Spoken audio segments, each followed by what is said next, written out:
Billionaire CEO receives a call on his wedding day. His black ex-lover is in labor with his babies. "This is Dominic," he answered, voice clipped with the practiced efficiency that had built Horizon Dynamics into a $3.8 billion tech empire. "Dominic." The voice on the other end was breathless, strained, but unmistakable. "It's Imani. The babies are coming. Your daughters. They're coming now." The world around him seemed to still, the ambient sounds of his wedding preparations fading to white noise. "That's not possible," he said, his voice barely above a whisper. "You told me you'd terminated the pregnancy." "I lied." The simple admission carried no apology, just the raw truth delivered between labored breaths. "After what you said, after how you reacted, I couldn't let you talk me out of keeping them." Outside the suite's window, 300 guests were being seated in the immaculate gardens of the estate. His soon-to-be father-in-law, Senator James Whitfield, greeted arrivals with practiced charm. In less than 10 minutes, Dominic would marry Catherine Whitfield, securing not just a wife but a powerful political alliance that would open doors even his billions couldn't unlock. "Where are you?" The question escaped his lips before he could consider its implications. "Mercy, General." "But Dominic, I'm not asking you to. I'll be there in 20 minutes. Have you ever had a single phone call completely shatter the life you thought you wanted? Have you ever stood at a crossroads where one decision would forever alter the course of not just your future, but the futures of everyone connected to you? What would you do if, on what was supposed to be the happiest day of your life, you discovered that everything you thought you knew was built on a foundation of half-truths and convenient assumptions? Hi, my beautiful sisters. This story is for every woman who's ever had to stand in her truth when the world wanted her to compromise. For every mother who's faced the terrifying prospect of raising children alone because she chose life and love over convenience. Your strength doesn't go unnoticed. Your courage to protect what matters most, even when it's difficult, even when you're afraid, that's the most powerful force in this world. Remember, sometimes the path that seems the hardest leads to the greatest blessings. Now let's continue with this remarkable story. If you've ever had to make a difficult choice that changed everything about your life, hit that like button right now and subscribe to Timeless Love Tales with Mr. Harrison. Dominic Vega had always been a man with a plan. Born to Cuban immigrants in a small apartment in Miami, he had watched his parents work themselves to exhaustion for minimal rewards. His father, once a respected engineer in Havana, cleaned office buildings at night while driving a taxi during the day. His mother, who had been a literature professor, took in laundry and minded neighbors' children to help make ends meet. They sacrificed everything to give their only son opportunities they never had. "Never leave your future to chance, Domenico," his father would say, his accent thickening with emotion. "In this country, with enough planning and hard work, you can become whoever you want to be." Dominic took those words to heart. By 16, he had mapped out his entire life. MIT on scholarship, followed by a Silicon Valley internship, then his own tech startup before 30. Marriage to a strategic partner by 35, first child by 37, political office by 45. Every step calculated, every move deliberate. And it had worked. Horizon Dynamics, the AI security company he founded at 28, had revolutionized digital protection systems for government and corporate clients. By 34, he had amassed a fortune that placed him firmly among America's wealthiest entrepreneurs. His face graced the covers of business magazines, his name appeared on lists of the most influential people in technology, and his dating life became fodder for gossip columns. When he met Catherine Whitfield at a fundraising gala in Washington, it seemed like destiny, or rather like the perfect execution of his life plan. The daughter of Senator James Whitfield, Catherine was elegant, educated, and connected to the highest echelons of political power. Their courtship proceeded with the same efficiency that characterized Dominic's business dealings. Dinners at exclusive restaurants, weekends at the Whitfield family estate in Virginia, carefully orchestrated public appearances that generated the right kind of press. The proposal, 8 months after their first meeting, took place on the senator's yacht during a sunset cruise. A photographer from Vanity Fair captured the moment Catherine said yes, her 3-carat diamond ring glinting in the golden light. The image appeared in the magazine's Power Couples issue, accompanied by a glowing profile of the tech visionary and the senator's daughter who planned to revolutionize the intersection of technology and public policy. It was perfect. It was exactly according to plan. It was completely empty of genuine emotion. But Dominic had become adept at ignoring that particular detail. Feelings were messy, unpredictable things that had no place in his strategic life blueprint. Catherine understood this implicitly. Their relationship was a mutually beneficial arrangement, a merger of complementary assets and ambitions. If it lacked passion, well, passion was overrated anyway, wasn't it? Then came Imani Taylor. He met her during a legal consultation for Horizon's expansion into international markets. A brilliant attorney specializing in global tech law, Imani challenged him in ways few people dared. In their first meeting, she systematically dismantled his proposed approach to European data protection regulations. Your strategy might work in theory, Mr. Vega, but it fundamentally misunderstands the cultural context of privacy in the EU, she had said, dark eyes flashing with intelligence and not an ounce of intimidation despite his reputation. You're thinking like an American tech CEO, not like a European citizen. Instead of the irritation he usually felt when contradicted, Dominic had been intrigued. Then help me think differently, he had replied. What began as professional consultation evolved into late-night strategy sessions, which transformed into dinners discussing philosophy and politics, which somehow became nights spent in each other's arms. Imani was everything Catherine was not. Warm, passionate, unscripted. She laughed without restraint, argued without deference, and loved without calculation. For 6 intoxicating months, Dominic lived a double life. With Catherine, he maintained the perfect facade of the devoted fiancé, attending the right events and saying the right things. With Imani, he discovered parts of himself he had long suppressed. Vulnerability, spontaneity, genuine connection. He told himself it was temporary, a diversion, an indulgence before settling into the life he had planned. Imani seemed to understand the boundaries, never asking for promises or commitments. Their relationship existed in a bubble outside his real life, intense, passionate, but ultimately separate from his true trajectory. Until the night she told him she was pregnant. They were in his downtown penthouse. The city lights spread below them like scattered stars. Imani had been unusually quiet during dinner, and when she finally spoke, her voice was steady but her hands trembled slightly. I'm pregnant, Dominic. 2 words that threatened to collapse his carefully constructed world. His response had been immediate, instinctive, and cold. This isn't part of my plan, Imani, he had said, voice eerily calm. I've been transparent from the beginning about not wanting children, about the trajectory of my life. You know who I am. She had nodded slowly, her expression unreadable. I do know who you are. I just thought, maybe who you are and who you present yourself to be might be different things. They're not. His tone had been final, brooking no argument. I'm engaged to be married. I have a 5-year expansion strategy for Horizon that requires my complete focus. Children aren't in the equation. I see. Her voice had grown quieter, but no less dignified. And what would you suggest? I'll make the arrangements, he'd said, already reaching for his phone. The best doctors, complete privacy, generous compensation for your time and discomfort. It was then that something had shifted in her eyes. Not anger or hurt, but a profound disappointment that cut him more deeply than rage ever could. Don't bother, she'd told him, gathering her things with deliberate calm. I'll handle it myself. She had walked out of his penthouse and his life that night. He called her repeatedly in the days that followed, but she never answered. After 2 weeks, he received a brief text. It's been taken care of. Please don't contact me again. He had believed her, wanted to believe her, needed to believe her, and so he had returned to his perfect plan, accelerating his wedding timeline with Catherine and throwing himself into Horizon's expansion with renewed focus. If he sometimes woke in the night thinking of Imani's face, if he occasionally found himself searching for her in crowds, he dismissed these moments as meaningless nostalgia, nothing more. Until today.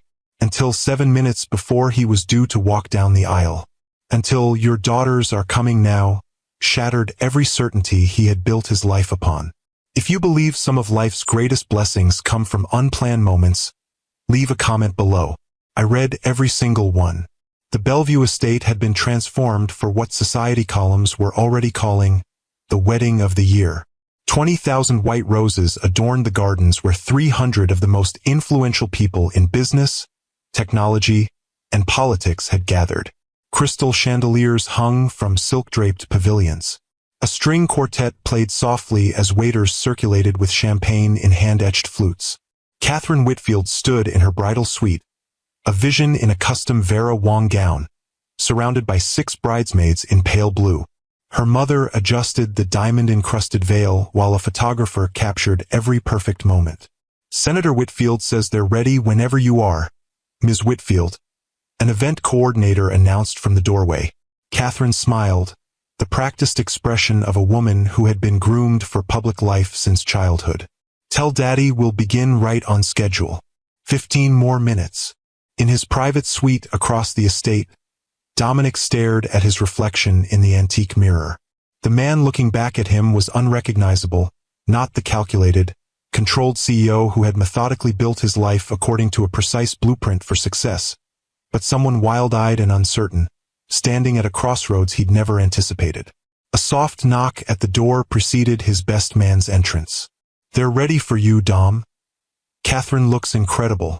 Dominic turned slowly, decision crystallizing in his chest like ice forming over deep water. I need you to deliver a message. Marcus's smile faltered. What kind of message? Tell Catherine and her father that I can't go through with the wedding. This is a joke, right?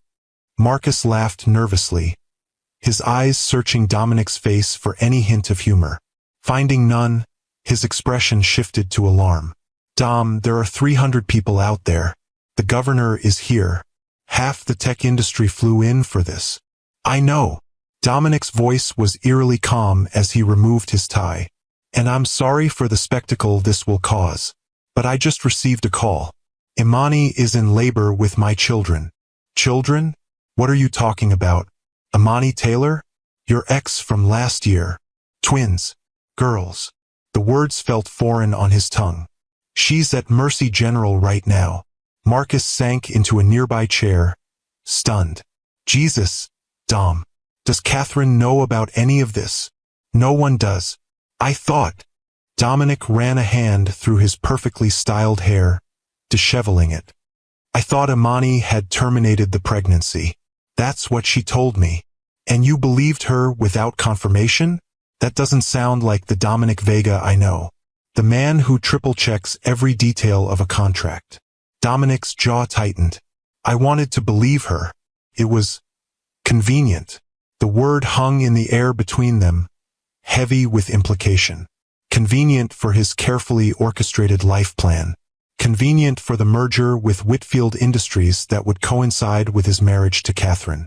Convenient for his public image as he prepared to announce his candidacy for the Technology Council that advised the White House. You can't just leave, Dom. At least talk to Catherine first. Explain. There's no time. Dominic was already moving toward the door. Imani is in labor now. 6 weeks early. Then send flowers. Send your lawyer. Send anyone but yourself on your wedding day. Dominic paused, hand on the doorknob. Would you? If they were your daughters? The question silenced Marcus, who had 2 little girls of his own. Tell them whatever you think best. That I had a medical emergency, a mental breakdown, or tell them the truth. That I'm a coward who's been living someone else's version of a perfect life, and I just ran out of time to pretend. With those words, Dominic Vega walked out on his own wedding. The chaos that erupted at the Bellevue estate would later be described by gossip columns as nuclear. Senator Whitfield, upon hearing that his future son-in-law had fled the premises, turned a shade of purple never before witnessed in Washington politics. Find him, he bellowed at security staff. Bring him back here immediately. Catherine's reaction was more controlled but no less intense.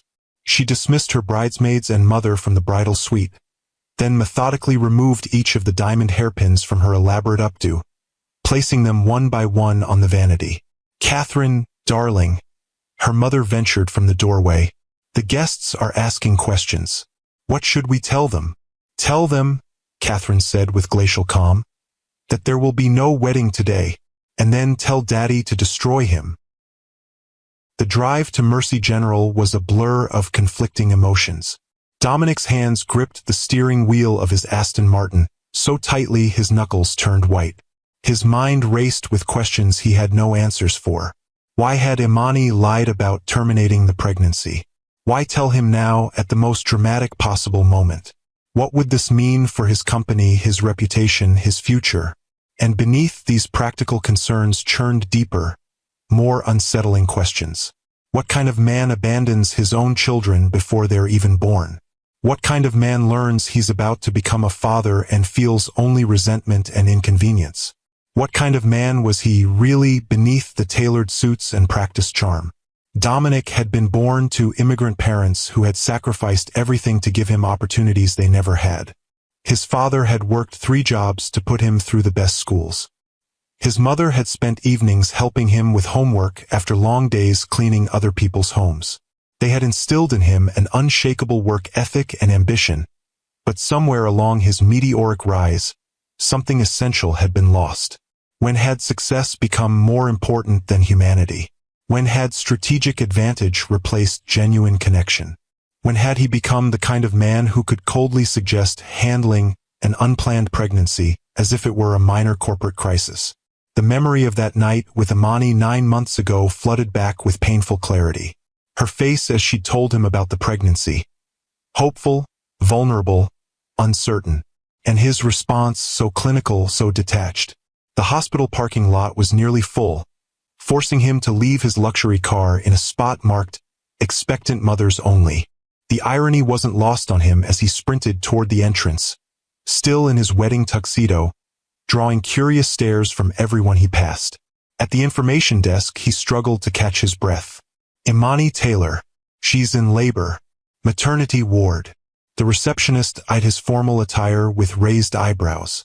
"Are you family?" "I'm the father," he said, the words still strange on his tongue. "4th floor, East Wing, room 418.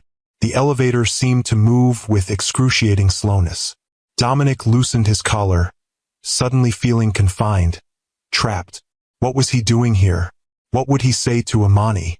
What did he expect to happen? The maternity ward was a maze of corridors and identical doors. Dominic moved through them with the same purposeful stride that had carried him through boardrooms and investment meetings, but his confident exterior belied the turmoil within. He had no idea what came next in a life suddenly, dramatically off-script. When he finally found her room, he paused outside the door, hearing her muffled cries of pain from within. For a moment his courage faltered. He could still walk away, could still pretend he never received the call, could return to the Bellevue estate and beg forgiveness for his momentary panic, marry Catherine as planned, and continue his meticulously plotted ascent. But then he heard a nurse's voice. "You're doing great, Miss Taylor. Both babies are showing strong heartbeats. Both babies. His daughters. Real, not theoretical. Already here, already part of this world, whether he was prepared for them or not." Dominic pushed open the door, ignoring the protests of a startled nurse. "Sir, you can't just—" "I'm the father," he stated, the words feeling strange yet undeniably true. "I'm staying." Imani Taylor had never imagined giving birth alone. Throughout her pregnancy, she had constructed elaborate fantasies of supportive friends surrounding her, of her mother flying in from Chicago, of a doula coaching her through each contraction. But fate had other plans. Her mother was recovering from hip surgery, her closest friend was at a conference in Tokyo, and her carefully selected doula had been in a minor car accident that morning. So here she was, gripping the hospital bed rails as another contraction tore through her body, with only a kind but overworked nurse checking in between other patients.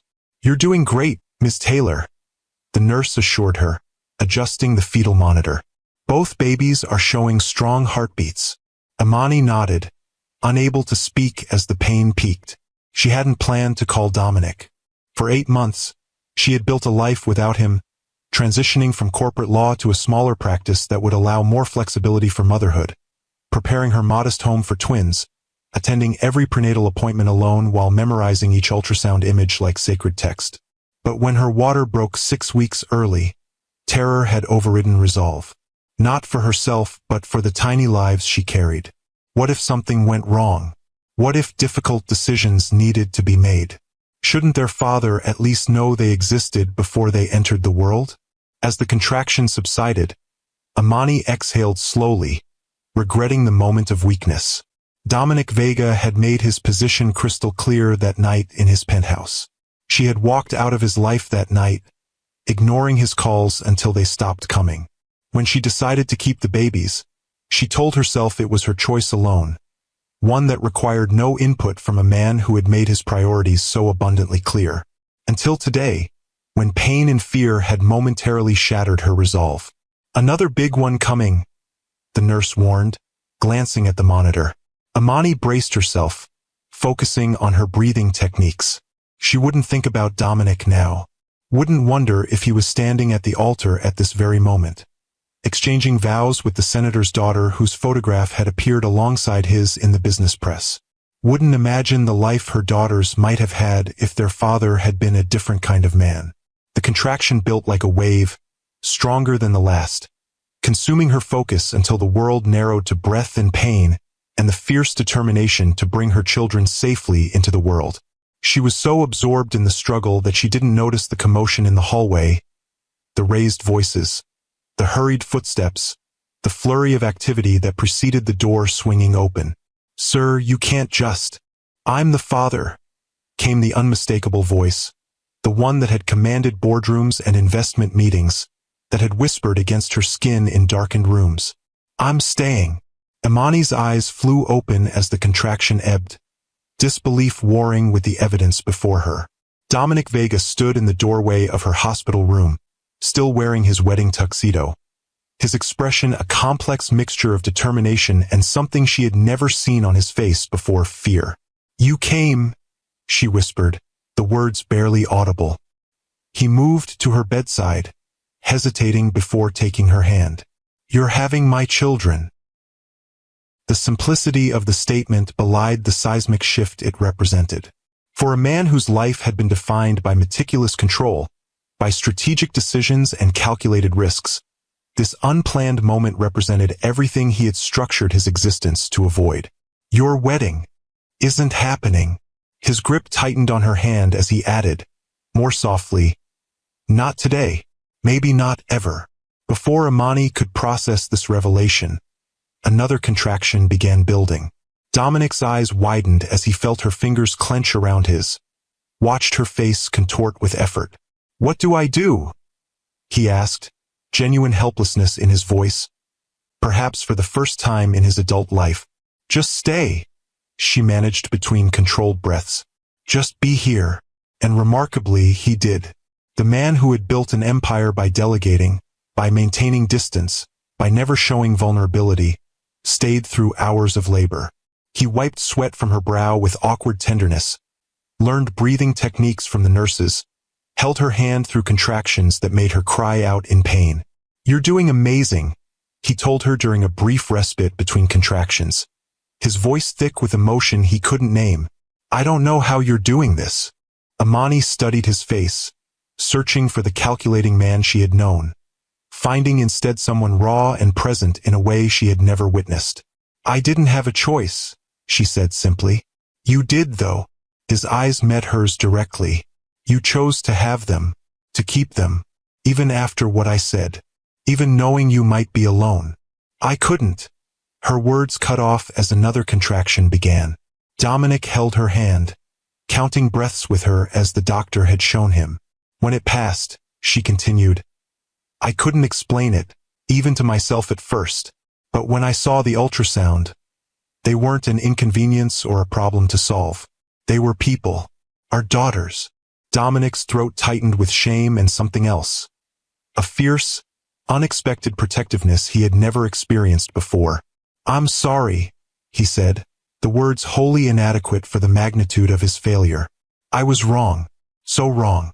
Before Amani could respond, the doctor entered, checking the monitors and her progress. We're getting close, Miss Taylor. The first baby is in position. On the next contraction, I want you to push. What followed was a blur of intensity. Amani's strength and determination as she brought their first daughter into the world.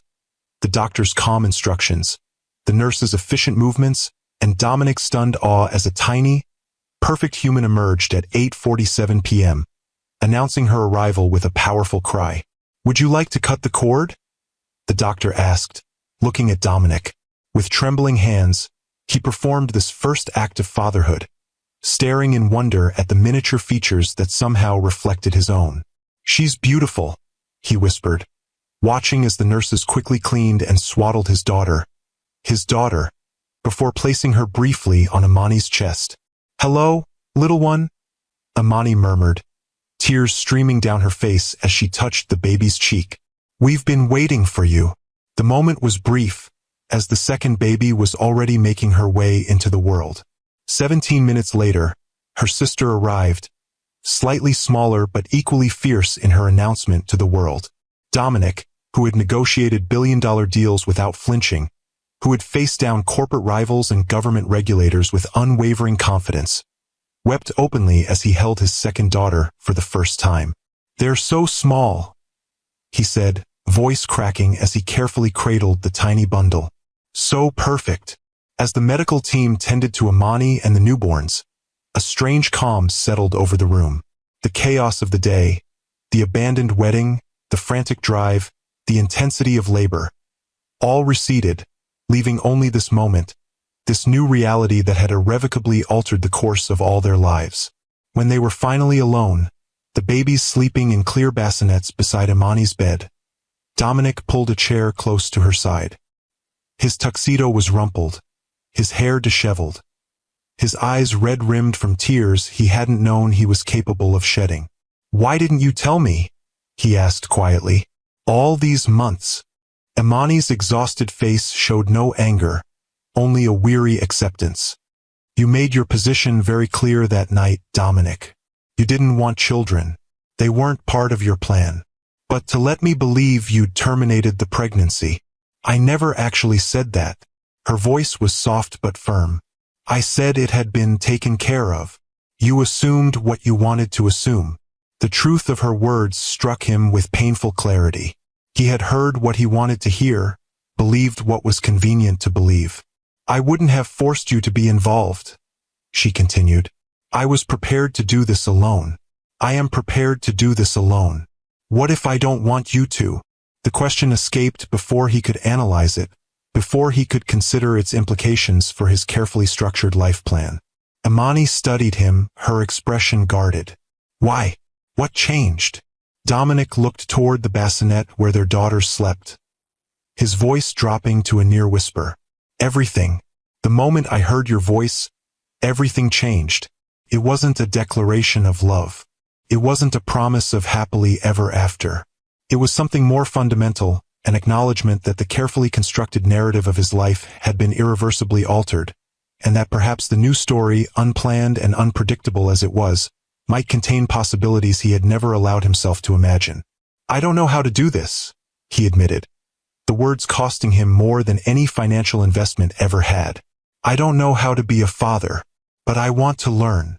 Dominic, Imani said carefully, you just left a woman at the altar. Your entire life is probably imploding right now. This isn't the moment to make declarations or promises. I know, he nodded, understanding the wisdom in her caution. I'm not asking for anything from you. I'm just telling you that I'm here, that I want to be part of their lives, that I'll do whatever it takes to earn the right to be their father.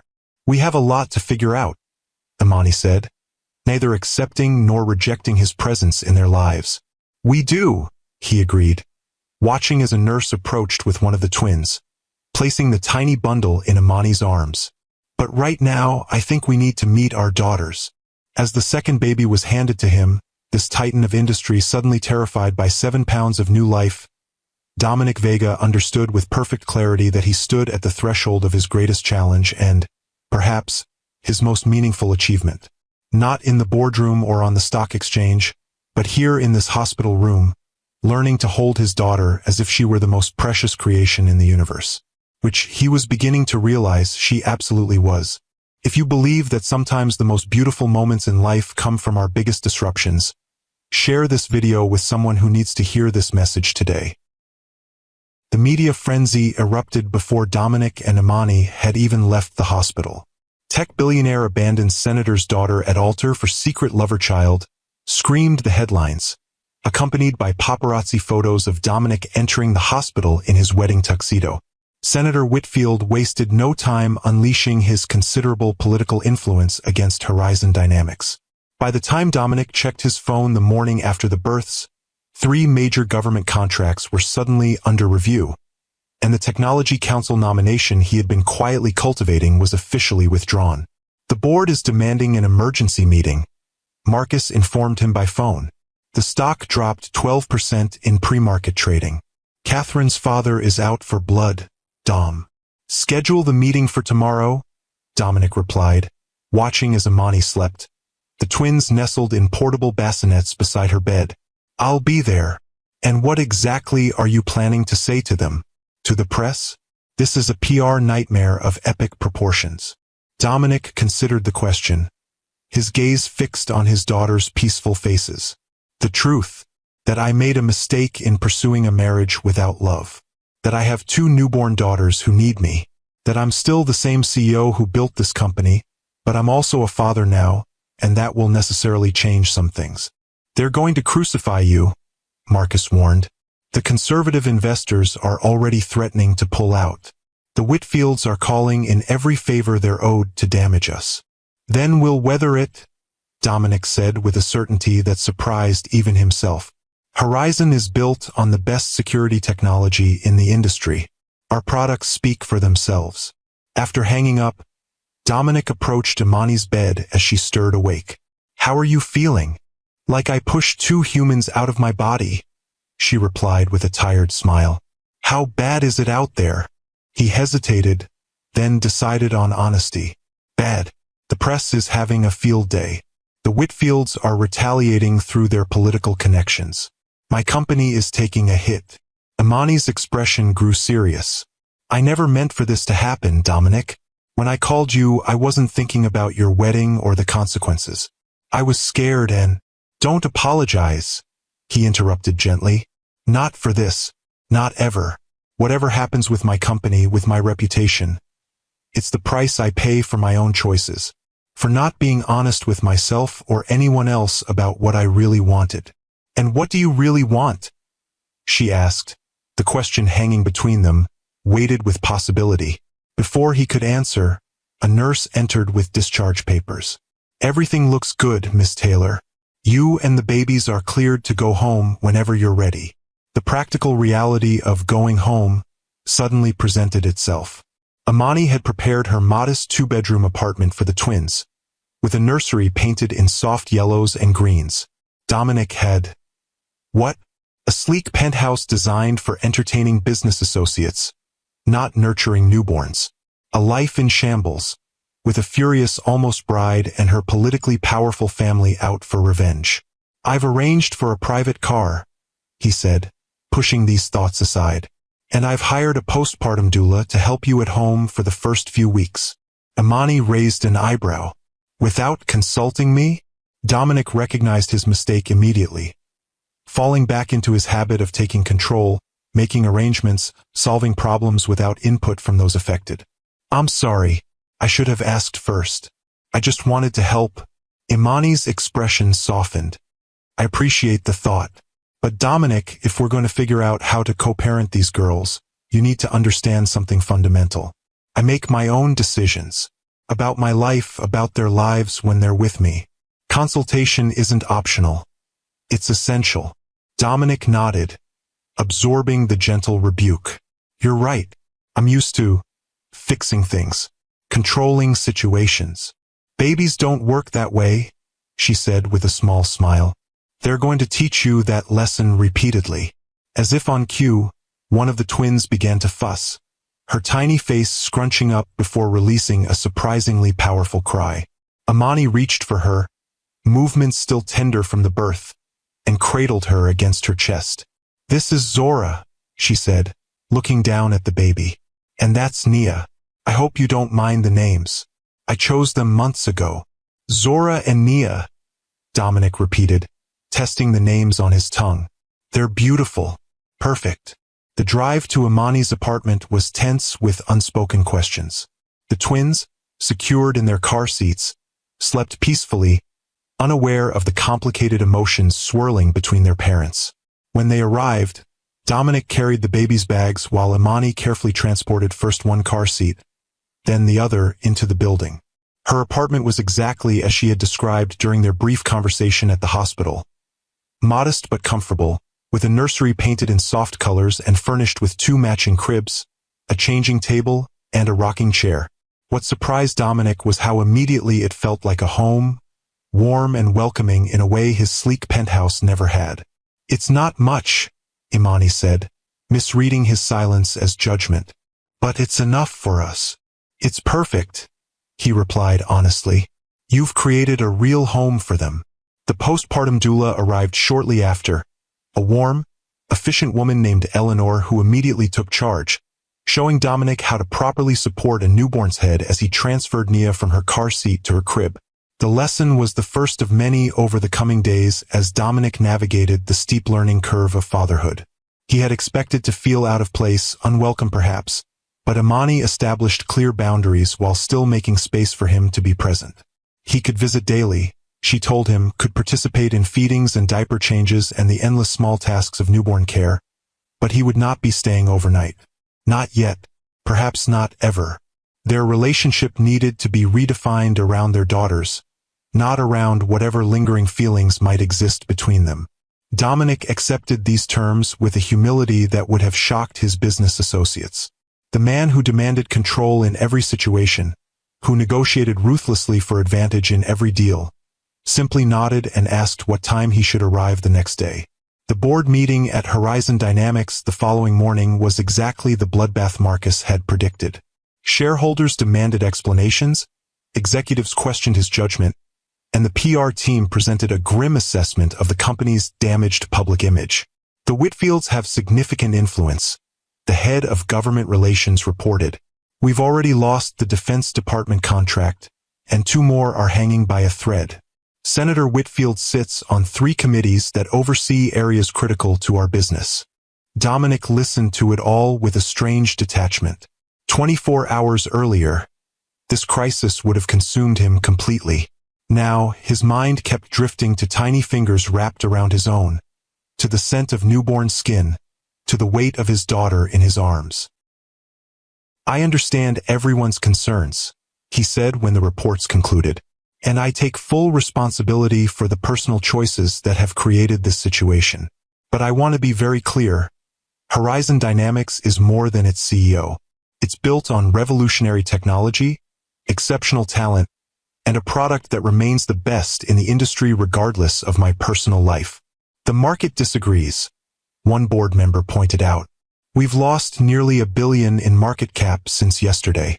The market is reacting emotionally, just like the press," Dominic countered.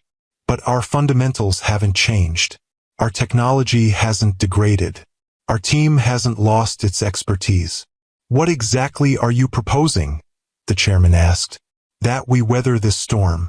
That we double down on product excellence while I work to repair the damage my personal choices have caused. And that we remember that companies survive PR crises every day. What kills them is losing focus on what made them successful in the first place." The meeting ended without resolution, the board agreeing to reconvene in 1 week to reassess the situation. As Dominic gathered his materials, the chairman approached him privately. "I've known you since you were pitching Horizon out of a garage," the older man said. "I've never seen you like this." "Like what?" "Centered. Present. Usually in these crises, you're 10 steps ahead, gaming out scenarios, manipulating variables. Today, you just spoke the truth." Dominic considered this observation. "I have twin daughters who are 2 days old," he said simply. They've changed my perspective on what constitutes a genuine crisis. The chairman nodded thoughtfully. Bring pictures next time. Babies have a way of softening even the most hardened investors. For the next 3 weeks, Dominic lived in a strange divided reality. During the day, he fought to stabilize his company, meeting with nervous investors, reassuring key clients, and developing a strategy to weather the Whitfield's political attacks. At night, he immersed himself in the world of infant care, learning to change diapers, prepare bottles, and soothe crying babies in the middle of the night. The press continued their relentless coverage, camping outside both his penthouse and Imani's apartment building. Speculation ran wild about the nature of their relationship, with tabloids alternately painting Imani as a calculating gold digger who had trapped a billionaire and Dominic as a heartless playboy who had abandoned his pregnant lover until the last possible moment. Neither characterization bore any resemblance to the reality unfolding behind closed doors. Two people who had once shared passion, now navigating the complex territory of co-parenting, finding their way one day at a time. "You look exhausted," Imani observed one evening as Dominic gently rocked Zora, who had been fussing for hours. "How bad is it at work? We've lost 3 major contracts. Stock is down 20%. The board is divided on whether to weather the storm or ask me to step down temporarily." He spoke matter-of-factly, his attention focused on the tiny bundle in his arms. "But we'll survive. The core technology is still the best in the industry." Imani studied him, noting the changes 3 weeks of fatherhood had wrought. The perfectly tailored suits had given way to more casual attire that could withstand baby spit-up. The meticulously styled hair was often disheveled from running his hands through it during long nights.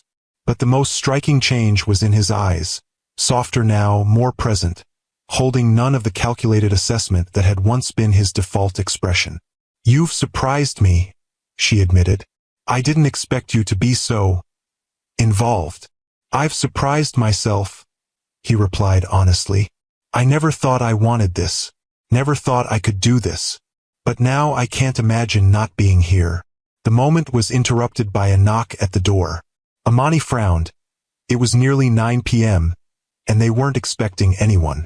Peering through the peephole, she gasped softly. "It's Catherine," she whispered to Dominic. "Catherine Whitfield." Dominic's expression registered shock, then resignation. "I should have expected this. She deserves the chance to say whatever she came to say." Imani hesitated, then nodded, taking Zora from his arms. "I'll be in the nursery with the girls." When she opened the door, Catherine Whitfield stood in the hallway looking nothing like the polished political daughter featured in society pages. Her face was makeup-free, her designer clothes replaced by jeans and a simple sweater, her expression not angry but weary. "I'm not here to make a scene," she said before Dominic could speak. "I just need to understand." He stepped aside to let her enter, closing the door on the curious neighbor who had poked her head out across the hall. "Catherine, I'm sorry." "Don't." She held up a hand. "I've heard enough apologies from your lawyers, your PR team, even your mother. I don't need another one. I need to know why. Was it all a lie? Everything between us?" Dominic gestured for her to sit, taking the chair opposite. "Not a lie," he said carefully, "but not the whole truth either. I think we both entered our relationship with clear goals that had little to do with love." Catherine didn't deny this. "We made sense on paper, the tech visionary and the political insider. We could have accomplished extraordinary things together." "Yes," he agreed, "but at what cost? Living our entire lives according to a strategic plan rather than genuine feeling." "And this is genuine?" She gestured around the modest apartment. "Living in a 2-bedroom walk-up with a woman you haven't seen in nearly a year? Changing diapers instead of changing the world? This is the authentic Dominic Vega?" Before he could answer, a cry came from the nursery, followed by Imani's soothing voice. Catherine's expression shifted, something vulnerable flickering across her features. "May I see them?" she asked quietly. "The babies." The request surprised him. "Are you sure?" She nodded, and Dominic led her to the nursery doorway. Inside, Imani sat in the rocking chair, one baby at her breast while the other slept in her crib. She looked up, startled, as they appeared. "I'm sorry to intrude," Catherine said, her voice softer than Dominic had ever heard it. "I just wanted to see them." Imani nodded, an unspoken understanding passing between the women. "This is Zora," she said, indicating the nursing baby. "And that's Nia in the crib." Catherine moved closer, gazing down at the sleeping infant. "She's beautiful," she whispered. "They both are." For a moment, the three adults stood in silence, the weight of all that had happened, and all that might have been, hanging in the air between them. Then Catherine straightened, composure returning. "Thank you," she said to Imani, "for allowing me this." Turning to Dominic, she added, "I won't be part of my father's vendetta against you or your company. What happened between us is separate from business. I've already told him as much." "Thank you," Dominic said, genuinely moved by her unexpected grace. "That means more than you know." At the door, Catherine paused for a final moment. "I hope you find what you're looking for, Dominic. I really do." After she left, Dominic returned to the nursery, where Imani was transferring the now sleeping Zora to her crib. "That was unexpected," she whispered. "Yes," he agreed, "but I think it was necessary. For all of us." As they stood together watching their daughters sleep, Dominic felt something shift inside him, the last pieces of his old self falling away, making room for the man he was becoming. A man who measured success not in stock prices or strategic alliances, but in tiny milestones. A baby's first smile, a moment of peace between feedings, the growing certainty that he was exactly where he was meant to be. If you've ever had your life completely transformed by the arrival of someone unexpected, hit that like button and share this video with someone who needs to hear this message today. 6 months passed in a blur of sleepless nights, first smiles, and gradual adjustments. The twins grew from fragile newborns to chubby, curious babies who recognized their father's voice and reached for him when he entered the room. Horizon Dynamics weathered the initial storm, stabilizing as the media frenzy died down, and investors recognized that the company's fundamental value remained strong. Dominic and Imani established a co-parenting routine that worked for both of them. He had purchased an apartment in the same building, allowing him to be present daily while still respecting the boundaries Imani had established. They shared meals, pediatrician appointments, and the countless decisions that came with raising twins, finding a rhythm that centered on their daughter's needs rather than their complicated history. On a rare sunny Saturday in early spring, they took the twins to the park for the first time. Dominic pushed the double stroller while Imani carried a bag filled with all the essentials for an outing with 6-month-olds. Finding a quiet spot beneath a flowering cherry tree, they spread a blanket and settled the babies on it, watching as Zora and Nia batted at dangling toys and practiced rolling over. "They're getting so big," Dominic marveled, helping Nia sit up, supporting her wobbly back with his hand. "I can't believe how much they've changed." "Not just them," Imani observed, studying his face in the dappled sunlight. "You've changed too." He smiled, acknowledging the truth in her words. "For the better, I hope." "Definitely for the better." She hesitated, then added, "The old Dominic Vega would never have spent a Saturday in the park when he could be closing deals or strategizing his next corporate conquest." "The old Dominic Vega was missing everything that mattered," he replied simply. They sat in comfortable silence, watching their daughters explore the world around them with wide-eyed wonder. The past 6 months had taught Dominic more about himself than the previous 34 years combined. He had learned patience from long nights walking colicky babies. He had learned humility from the countless mistakes of new parenthood. Most importantly, he had learned that the control he had once prized above all else was largely an illusion. Life happened on its own terms, not according to even the most meticulously crafted plan.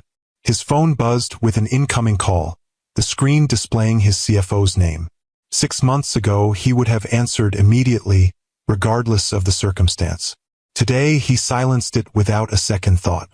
"That might be important," Imani noted, having observed the gesture. "It might be," he agreed, "but not as important as this." As the afternoon progressed, Dominic found himself watching Imani as much as the twins. The way she laughed when Zora made a particularly amusing face. The gentle efficiency with which she changed Nia's diaper on the blanket. The quiet strength that had carried her through pregnancy alone, through birth, through these first months of motherhood. When had his admiration for her resilience evolved into something deeper? When had co-parenting become the highlight of his day rather than an obligation? When had her apartment started feeling more like home than his own? "Penny for your thoughts," Imani said, catching him staring. "I was just thinking about how different my life is from what I planned," he replied honestly, "and how much better it is for being unplanned." She smiled, but her eyes held a question. No regrets? About the wedding? The Whitfield alliance? All those carefully laid plans? "None," he said without hesitation. "Though I do regret how I handled things with you before. When you told me about the pregnancy." Imani nodded, acknowledging his words without immediately absolving him. "That was a different man," she said finally. "One I'm not sure I could have co-parented with, let alone." She trailed off, leaving the thought unfinished, but Dominic felt a surge of hope at what might have followed. Let alone loved again. Let alone built a life with. Before he could pursue the opening, his phone buzzed again, persistently this time. With an apologetic glance at Imani, he checked the screen. "It's Marcus. Third call in 10 minutes. Must be urgent." She nodded her understanding as he stepped away to take the call. "This better be important," he answered quietly. "We've been hacked," Marcus said without preamble. "A sophisticated attack targeting our government client databases. It's bad, Dom. Really bad." Dominic's mind immediately shifted into crisis mode, assessing implications, considering responses. How bad? Potential breach of classified systems. The Pentagon is already calling. So is the FBI. "I'll be there in 30 minutes, Dominic said, ending the call and returning to the blanket where Imani was helping Zora stand on wobbly legs. "You have to go," she said, reading his expression. "Major security breach at Horizon. I wouldn't leave if it wasn't critical." "I understand." And he could see that she did, truly. "The girls and I will be fine." Dominic knelt, kissing each twin on the forehead before rising. "I'll make this up to you. All of you. Just do what you need to do," Imani said. "We'll be here when you're done." The simplicity of that promise, "will be here," carried him through the next 72 hours of crisis management. The hack had indeed been sophisticated, targeting Horizon's most sensitive government contracts, though their security systems had contained the worst of the damage. Still, the incident required Dominic's complete focus, drawing on every ounce of his strategic thinking and leadership. The crisis management room at Horizon headquarters buzzed with activity as cybersecurity experts, legal counsel, and government liaisons worked around the clock. Dominic moved between stations, reviewing damage assessments, approving countermeasures, and personally calling affected clients. "We've traced the attack signature," the head of security reported during the third day. "It matches known patterns from a group with ties to foreign intelligence services." "And our vulnerabilities?" Dominic asked, scanning the technical report. "Minimal. The quantum encryption protocols held. They accessed peripheral systems but couldn't penetrate the core architecture." Dominic nodded, a grim satisfaction settling over him. The quantum encryption system had been Imani's suggestion during their relationship, when she challenged his approach to European data protection.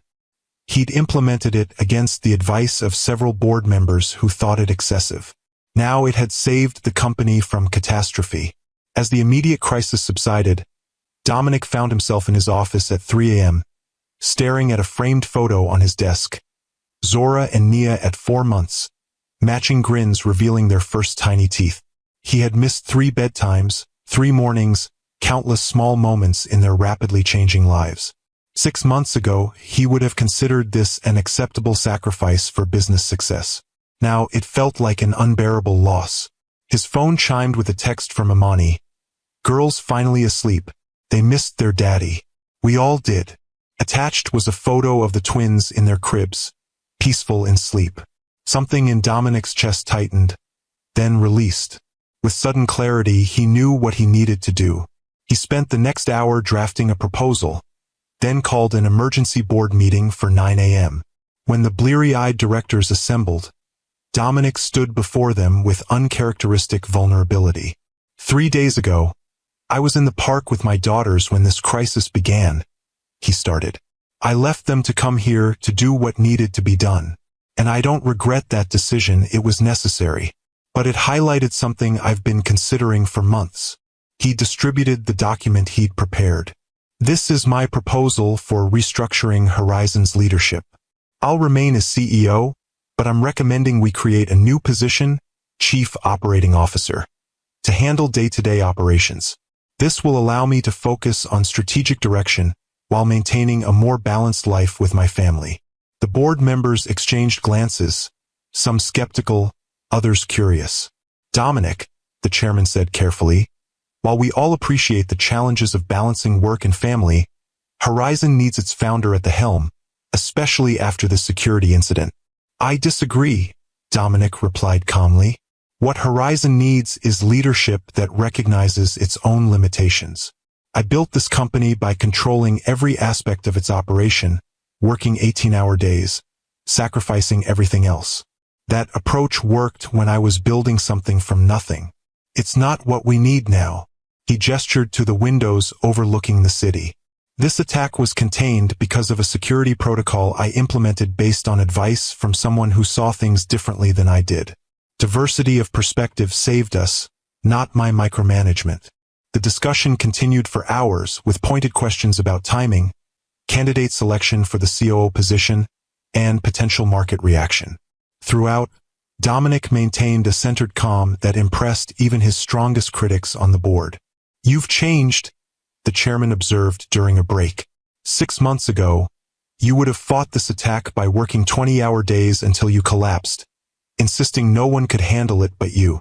6 months ago, I didn't understand what was truly irreplaceable, Dominic replied. By early afternoon, the board had approved his proposal in principle, with details to be finalized in the coming weeks. As the meeting adjourned, Dominic felt a weight lift from his shoulders. Not the burden of responsibility, which he still carried, but the crushing pressure of perfection, of control, of living according to a plan that no longer served his deepest values. He drove directly to Imani's apartment, stopping only to pick up dinner for them both. When she opened the door, surprise registered on her face. I thought you'd be at Horizon for days, she said, stepping aside to let him in. I am. He set down the food and his briefcase. But I needed to see them. To see you. The twins were on their play mat in the living room, Zora attempting to crawl while Nia contentedly chewed on a teething toy. At the sight of Dominic, they both lit up, Zora abandoning her crawling efforts to bounce excitedly, Nia releasing a stream of delighted babbles. He sank to the floor beside them, gathering both into his arms, breathing in their baby scent, feeling the solid weight of them against his chest. I missed you both so much, he murmured into Zora's curls. Imani watched from the doorway, her expression soft. Crisis resolved? Contained, he corrected, looking up at her. And it led to some important realizations. Later, after the twins were bathed and put to bed, Dominic and Imani sat at her small kitchen table, sharing the meal he'd brought and the events of the past 3 days. So you're really restructuring the company? She asked, impressed by the boldness of the move. Creating a COO position just so you can have more family time? Not just for that, he clarified. Though that's a significant part of it. The attack showed me that Horizon has outgrown the one-man leadership model. We need diverse perspectives, distributed authority, checks and balances. Still, Imani said, studying him over her wine glass, it's a dramatic shift for someone who once told me that delegation is just an opportunity for other people to disappoint you. Dominic winced at the reminder of his former arrogance. I was wrong about a lot of things.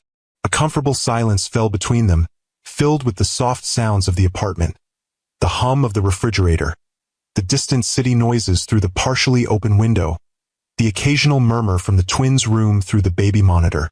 Imani, Dominic began, his voice uncharacteristically hesitant. These past 6 months have been the most transformative of my life. Being a father to Zora and Nia has changed everything about how I see the world, how I define success, what I value. She nodded, waiting for him to continue. But it's not just about the girls. He met her eyes directly. It's about you too. Watching you as a mother. Working alongside you as we figure out this co-parenting journey. Getting to know you again. Not as the woman I had a relationship with before, but as the incredible person you are now. Imani's expression remained carefully neutral. What are you saying, Dominic? I'm saying that I think I'm falling in love with you. Not the way I was before, that was passion and intellectual connection, but still somehow surface level. This is deeper, more real. He took a breath. And I'm saying that I know I have no right to expect anything from you, given our history. But I wanted you to know where I stand. For a long moment, Imani was silent, her eyes searching his face as if looking for any trace of the calculating man she had known before. Finding none, she sighed softly. When I found out I was pregnant, she said finally, I was terrified, not just of being a single mother, but of loving these babies who were half you. I was afraid they would remind me every day of the man who had dismissed them, and me so coldly. Dominic flinched but remained silent, giving her space to continue. But something amazing happened, she went on. As they grew inside me, as I saw their ultrasounds and felt their movements, they became entirely their own people. Not half you or half me, but wholly themselves. And I fell completely in love with them for exactly who they are. She reached across the table, tentatively taking his hand. I think something similar has happened with you. The man sitting across from me now isn't the Dominic Vega who broke my heart last year. He's someone new, shaped by that man's experiences, yes, but fundamentally different in all the ways that matter most. Hope bloomed in Dominic's chest. And that man? The one I am now. A small smile curved Imani's lips. That man I might be falling in love with too. But Dominic, we have to be careful. We have Zora and Nia to consider. If we try this and it doesn't work, it will complicate everything, he acknowledged. I know. That's why I want us to take it slowly, to be intentional, to build something real, based on who we are now, not who we were before. Slowly, she agreed, her fingers tightening around his. And honestly, complete honesty, even when it's difficult. Especially when it's difficult, he promised. That night, for the first time in 6 months, Dominic didn't return to his apartment. Instead, he slept on Imani's couch, waking at dawn to the sounds of Nia's hungry cries through the monitor. He padded quietly to the nursery, lifting his daughter from her crib before she could wake her sister. Good morning, little one, he whispered, carrying her to the kitchen to prepare a bottle.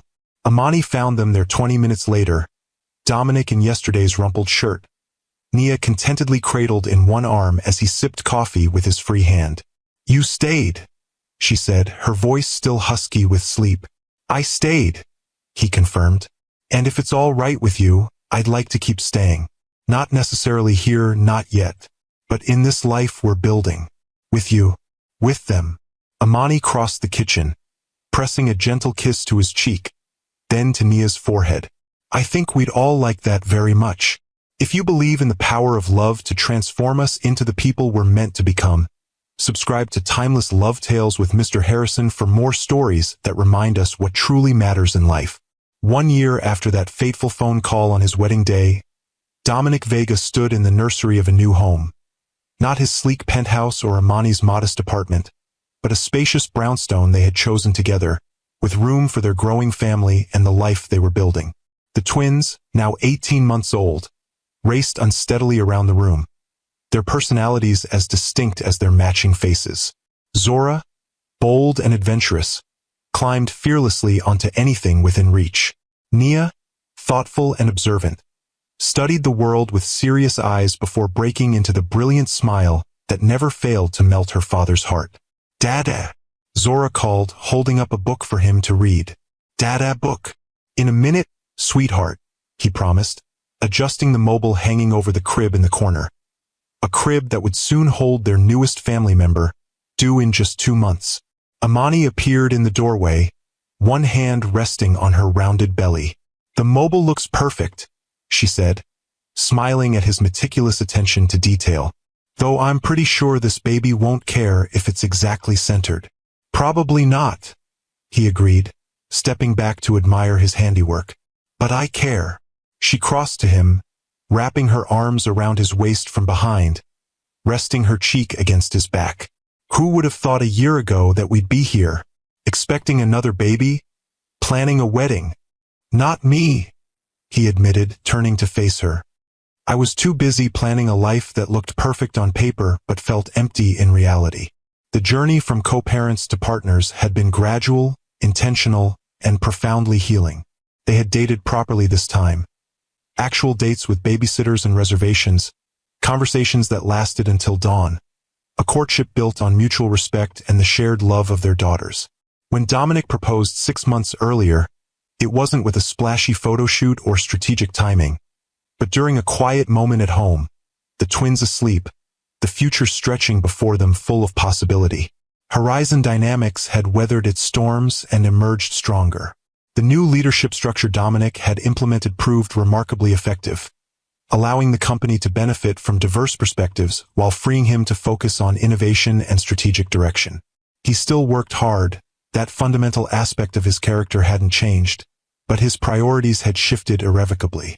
Success was no longer measured in stock prices or media coverage, but in moments. Zora's first steps, Nia's first words, the sound of their laughter filling the home he shared with Amani, in the growing curve of her belly that held their son, in the quiet evenings when they talked about everything and nothing, building the foundation of a partnership based on truth rather than convenience. "What are you thinking about?" Amani asked, noticing his contemplative expression. "About how sometimes the wrong turn leads to exactly the right destination," he replied, drawing her closer. "About how grateful I am that you called me that day, even though you weren't sure you should." "I almost didn't," she admitted. "I had my finger on the end call button when you answered. Thank God you didn't press it."